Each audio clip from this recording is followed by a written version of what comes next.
if a man was to spend a lot of his energy and a lot of his time doing things for his mother, or thinking about what he should be doing for her and worrying about her, it is going to mean that a lot of his life force and time is not going to be used to allow him to live a fulfilling life. So he is going to be a very watered down version of himself. And through being imbalanced, through not being able to be there for himself primarily, and then to find time to be there for his mother, he is going to suffer. And he could spend a lot of energy denying how he feels and doing what he can to carry on as normal. But as he is not being responsible for himself, and he is primarily being responsible for his mother and her needs, he won't be able to do this forever. Sooner or later, he will have to face up to the fact that he is ignoring himself.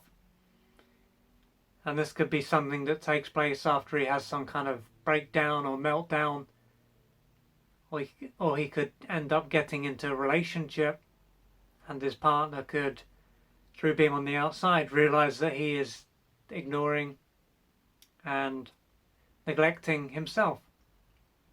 And when this takes place, he could end up getting defensive and accuse his partner of being selfish, or say that she doesn't recognise what he is doing and that he is there looking after his mother. But of course, he will be able to see what is actually going on. And at this point, she could struggle to understand why he is primarily responsible for his mother and why he is not being fully responsible for himself. And this is something that a mother-enmeshed man could also wonder if he is in this position.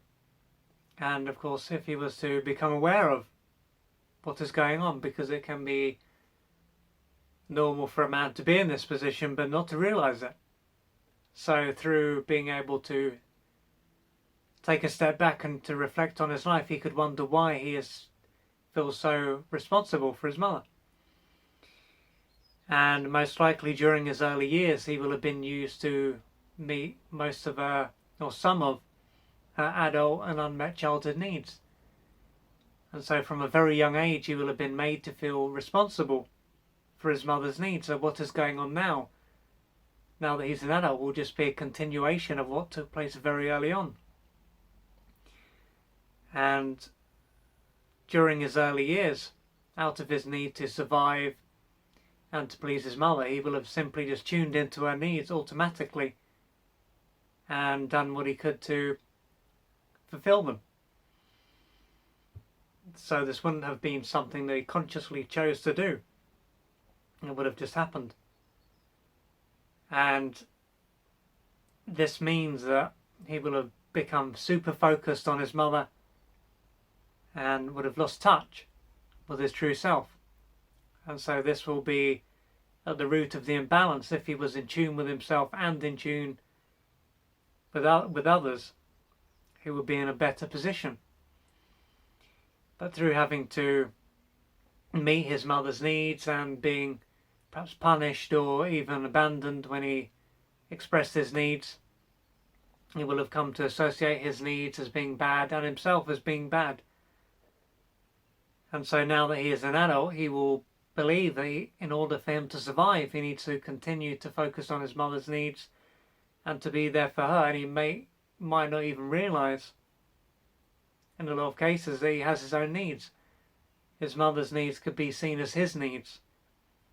And this will come down to the fact that he won't have created a strong sense of self and have developed strong boundaries, so he may struggle to know where he begins and ends and where his mother begins and ends. So the fact is, he is not responsible for his mother's needs.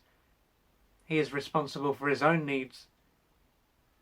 And in order for him To realise this, he may need to reach out for external support from a therapist or a healer, so that he can know at the core of his being that he is here to live his own life and not to act like an extension of his mother.